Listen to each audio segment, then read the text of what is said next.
Well, if we're going to be fair about this award, absolutely unequivocally, yes. It would put him in position, depending on what Aaron Rodgers does the night before against the Cleveland Browns. And when speaking of this, it's important to bring up Rodgers. Rodgers got himself back in the MVP conversation after his obviously terrible Week 1 game. When you really started to have some Rodgers MVP buzz was in the Arizona Cardinals game. Now, was he great in that game? No, he threw for like 200 yards. So why did he create some buzz?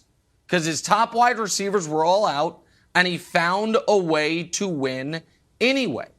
If Patrick Mahomes against this defense, Wilds, with TJ Watt, who's going to win Defensive Player of the Year, with Minkah Fitzpatrick, a team that all of their wins this year seemingly have come because of how good their defense is. If Mahomes plays well and the Chiefs win, to extend their winning streak to 8, to put themselves in great position for the 1 seed. And he does it throwing to Byron Pringle and Josh Gordon and Noah Fant. If he does it Noah Gray, pardon me. If he does it that way, then you have to at least acknowledge, given that Brady's coming off his worst moment of the year, that we are one Rodgers stumble away from Mahomes having as good of a case as anybody. If he does it without Tyreek and without Travis Kelce against the Steelers on national television. Okay, I still think Brady is in the driver's seat, but I'm going to throw it back to you here. Can we officially stop talking about Mahomes for MVP if he loses? Is there the other side of the coin? They lose, like, we're done. We'll never have to mention it again. It will never show up in the Google document, not correct? This year. No. Of course. The only way Mahomes was at a huge deficit halfway through the year. But if he ends the year on a 10-game winning streak with every single one of those games coming against either a playoff team or a team 1 game out of the playoffs aside from the Giants game, against the hardest schedule in football, and finishes top 3 yards, top 3 touchdowns, like you have Brady in the driver's seat, I don't know, then I guess the games don't matter. Like, to have Brady above Rodgers still, to me, is crazy. Like, Rodgers played a great game. Brady played a terrible game. Rodgers, you could argue, has better numbers, even though Brady has more volume stats because of the type of offense they run. But he has better touchdown-interception ratio, better passer rating. He's been the more efficient quarterback. Brady just has a higher volume numbers, like Doug Moe's Nuggets, like it scored a lot of points. But you got to put the context of the game. Yeah, that's because they pass so much more than they run in Tampa. But here's the other thing, Broussard, that has to factor into this.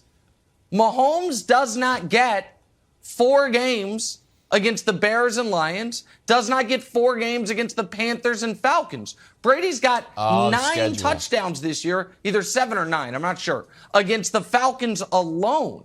So that's got to be a part of this as well, who you have done it against and the difficulty of competition. If he does it against the Steelers with no Tyreek and no Kelce, it has to at least start to be a very viable conversation.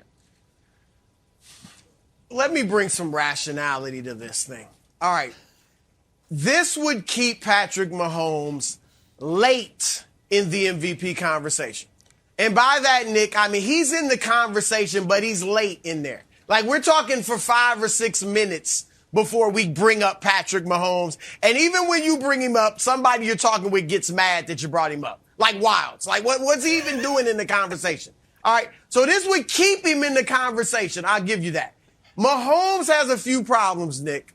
Number one, he doesn't control his own destiny when we're talking about MVP.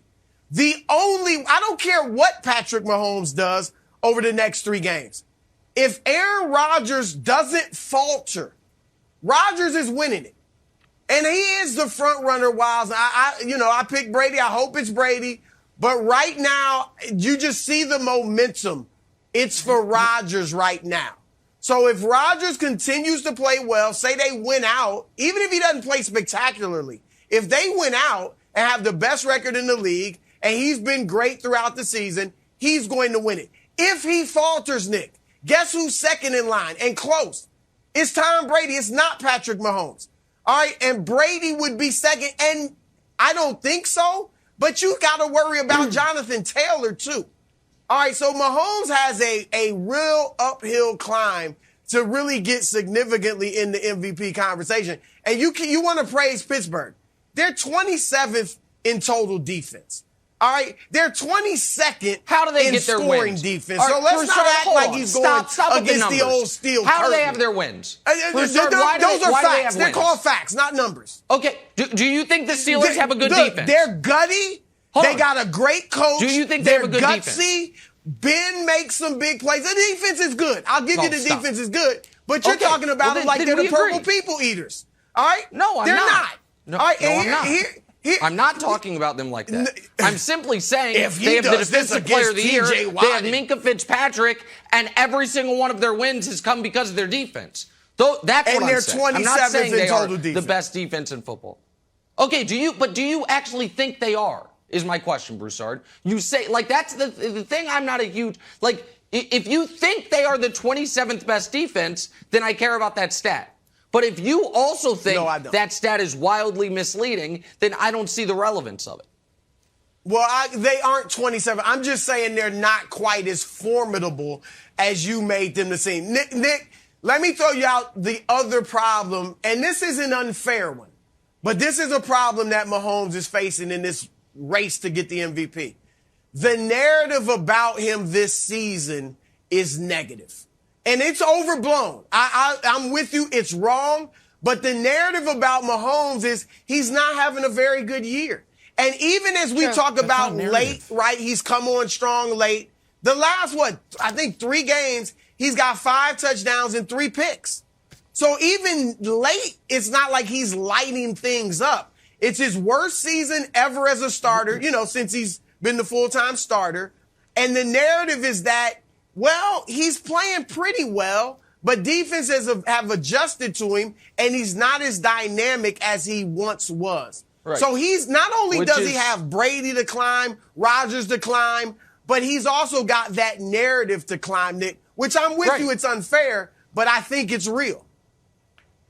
Right, and again, I am TJ Watt and Jonathan Taylor, if the MVP was truly egalitarian, would be really in the conversation. But it's a quarterback-only award at this point, so you can almost throw Jonathan Taylor and Watt out because they're flatly not winning it. Even though I had Watt ahead of Mahomes when I did what my rankings would have been a few days ago. But as far as narrative goes, narratives can quickly flip, and the fact of the matter is, Patrick Mahomes, 2 games ago, the team scored 48 against the Raiders. The last game on national television, he led a stirring comeback with a perfect fourth quarter and overtime. If on national TV in the late window, with Nance and Romo on the call on Sunday, if he plays well and the Chiefs win, with no Tyreek and with no Hill, with no Tyreek and no Kelce, then absolutely that narrative can shift. And the Rodgers, I agree, can almost put it away with a great game Saturday night against the Browns on national TV.